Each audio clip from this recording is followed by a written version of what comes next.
உலகளவில் எய்ட்ஸ் நோயால் 3 கோடிக்கு அதிகமானோர் பாதிக்கப்பட்டுள்ளதாக உலக சுகாதார நிறுவன அறிக்கை தெரிவித்துள்ளது. இந்தியாவில் மட்டும் 25 லட்சம் பேர் எய்ட்ஸ் நோயாளிகளாக உள்ளனர். தமிழகத்தில் 58,000 பேர் எய்ட்ஸால் பாதிக்கப்பட்டுள்ளனர் என்று தகவல்கள் தெரிவிக்கின்றன.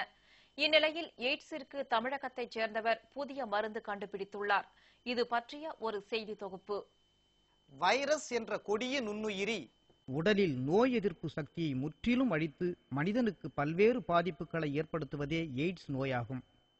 எய்ட்ஸ் தாக்கிய நபர் உணவு உண்ண முடியாமல் படிப்படியாக உடல் மெலிந்து உயிரிழப்பது உள்ளத்தை உருக்கும் கொடுமையாகும்.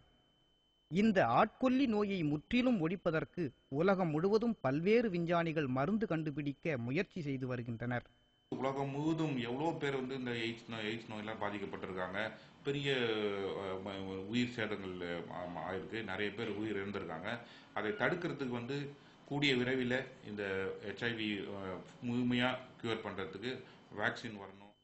இந்நிலையில் எய்ட்ஸ் நோயை ஒழிக்க ஈரோட்டைச் சேர்ந்த பாலசுப்பிரமணியம் என்ற பரம்பரை மருத்துவர் வைரோலின் என்ற மூலிகை மருந்தை கண்டுபிடித்துள்ளார். கடந்த 10 ஆண்டிற்கும் மேலாக இந்த மருந்து மூலம் எய்ட்ஸ் நோயாளிகள் மரண பிடியிலிருந்து மீண்டுள்ளனர். வைரோலின் அப்படிங்கிற மருந்து இந்த எய்ட்ஸ் நோயாளியின் ரத்தத்தில் நேரடியாக செலுத்தும் போது அவங்களுடைய ரத்தத்தில் உள்ள வைரஸ், எய்ட்ஸ் நோய் சம்பந்தப்பட்ட வைரஸை கம்ப்ளீட் க்ளோஸ் பண்ணிடுதுங்க, கொன்னுட்டு அவங்களுக்கு தேவையான எதிர்ப்பு சக்தியை உண்டு பண்ணுது. ஈரோடு, சத்தியமங்கலம், நாமக்கல் மற்றும் கரூர் பகுதிகளைச் சேர்ந்த எய்ட்ஸ் நோயாளிகள் பலரும் பாலசுப்பிரமணியம் கண்டுபிடித்த மூலிகை மருந்தை தற்போது சாப்பிட்டு வருகின்றனர். இதனால் தங்களுக்கு படிப்படியாக எய்ட்ஸ் நோயிடமிருந்து பூரண விடுதலை கிடைத்துள்ளதாகவும் அவர்கள் சான்றளிக்கின்றனர். எனக்கு 6 மாத காலமாக இந்த நோய் இருக்குதுங்க. டாக்டர் சொன்னாருங்க. அதனால் இப்போ பல இடத்துல போய் வைத்தியம் பண்ணி இன்னும் எனக்கு சரியாக தெரியலைங்க. அதனால் இப்போ டாக்டர் இந்த மருந்து கண்டுபிடிச்சிருக்கிறேன் அப்படின்னு சொல்லி இவர்கிட்ட வைத்தியம் பண்ணி 4 மாதமாக நல்லா இருக்குங்க. எனக்கு HIV பாசிட்டிவ் இருந்தது. எனக்கு ஃபஸ்ட்டு வைரலோட செக் பண்ணும்போது 2 லட்சம் இருந்தது. ஈரோட்டில் இருக்கிற பாலசுப்ரமணியம் டாக்டர்கிட்ட நான் ட்ரீட்மெண்ட் எடுக்கும்போது அது 6 மாதத்தில் வெறும் 5000 வைரலோட கவுண்டிங் குறைஞ்சிருச்சு. இவருக்கு இந்த மெடிசன் மத்திய அரசும் மாநில அரசும் இவருக்கு தேவையான உதவிகள் பண்ணால் இன்னும் என்ன மாதிரி பல பேர் இந்த மருந்தால் பயன்பெறுவாங்க.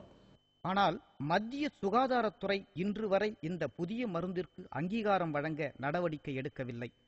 எய்ட்ஸ் நோயை கட்டுப்படுத்த மருந்து கண்டுபிடித்து விற்பனை செய்து வரும் உள்நாட்டு மற்றும் வெளிநாட்டு மருந்து நிறுவனங்கள் இந்த மருந்தின் அங்கீகாரத்திற்கு தடை ஏற்படுத்தி வருவதாக குற்றச்சாட்டும் உள்ளது.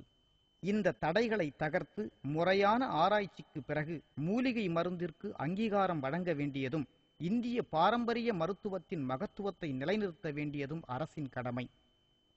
ஜெயா செய்திகளுக்காக தேவராஜனுடன் உதயகுமார்.